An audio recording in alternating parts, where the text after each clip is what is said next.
Listen in to what the BJP said. Kejriwal ji भ्रष्टाचारी number 1 तो थे ही शराब घोटाले में, अब भगौड़े नंबर 1 भी बन चुके हैं। क्योंकि आज जो छठा समन है ईडी का, उसमें भी क्या वो पेश होने वाले हैं? नहीं पेश हो रहे हैं। ये इसलिए क्योंकि अरविंद केजरीवाल जानते हैं कि वो शराब घोटाले के मास्टरमाइंड और सरगना है।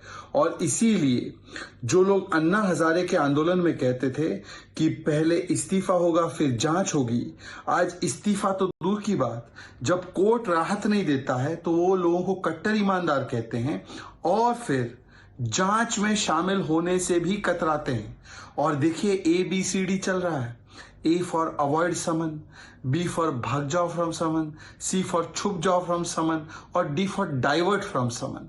किस प्रकार से ABCD लगा रखा है, परंतु सवालों का जवाब नहीं देना है।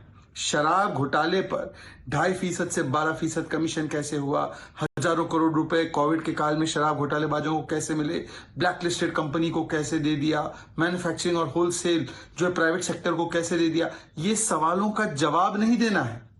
इसीलिए कभी बहाना बनाकर, कभी छिपकर, कभी भागकर, कभी कहना कि चुनाव में व्यस्त है, कभी कहना स्टार प्रचारक है, कभी कहना विपासना में व्यस्त है, और फिर कभी सेशन का बहाना बनाना, कुछ और बहाना बनाना, ये बहाने बनाकर छिप जाना और डाइवर्ट करना। पर अरविंद केजरीवाल जी, जो आप वेंडेटा वेंडेटा विक्टिमहुड कार्ड खेलते हैं, अब तो कोर्ट ने भी उसको खारिज कर दिया।